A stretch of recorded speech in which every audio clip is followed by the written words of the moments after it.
Asian cricket কাউন্সিলের বার্ষিক সাধারণ সভায় অংশ নিতে ঢাকায় এসেছেন পাকিস্তান ক্রিকেট বোর্ড ও এসিসি সভাপতি Mohsin Naqvi.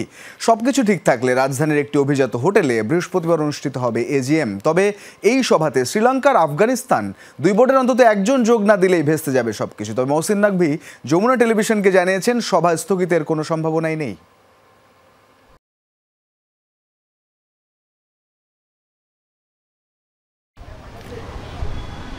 Sir, is there any possibility of postponing the meeting?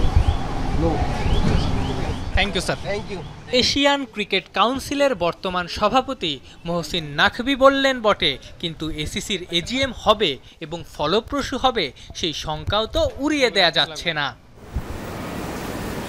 এসিসির AGM এর জন্য বুধবার সকালে ঢাকায় এসেছেন নাকভি। পাকিস্তান ক্রিকেট বোর্ড প্রেসিডেন্টকে ফুল দিয়ে বিমানবন্দরে বরণ করে নেন বিসিবি সভাপতি আমিনুল ইসলাম বুলবুল। পরবর্তীতে বেশ কয়েকটা মিটিং করেন নাকভি।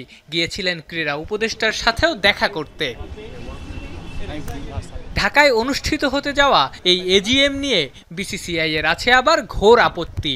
ঢাকা থেকে এজিএম ভেন্যু অন্য কোথাও সরানোর কথাও বলে ভারতীয় ক্রিকেটের নিয়ন্ত্রক সংস্থা। এসিসি সভাপতি সেই দাবি কানে না তুললে এজিএম এ অংশ নেওয়া নিয়েই বিরত থাকার সিদ্ধান্ত নেয় ভারত। সেখানে শেষ হলেও হতো।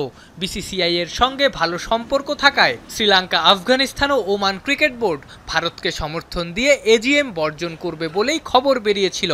এসিসির গঠনতন্ত্র অনুযায়ী এজিএম এর কোরাম পূরণ করতে টেস্ট খেলুড়ে 5 দেশের 3টা আর সহযোগী 10টা দেশের উপস্থিতি লাগবে। তাই শ্রীলঙ্কা বা আফগানিস্তানের কেউ না এলে এজিএম হবেই না।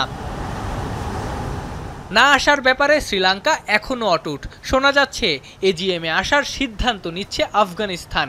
বুধবার রাতের ফ্লাইটে তাদের ঢাকায় আসার কথা।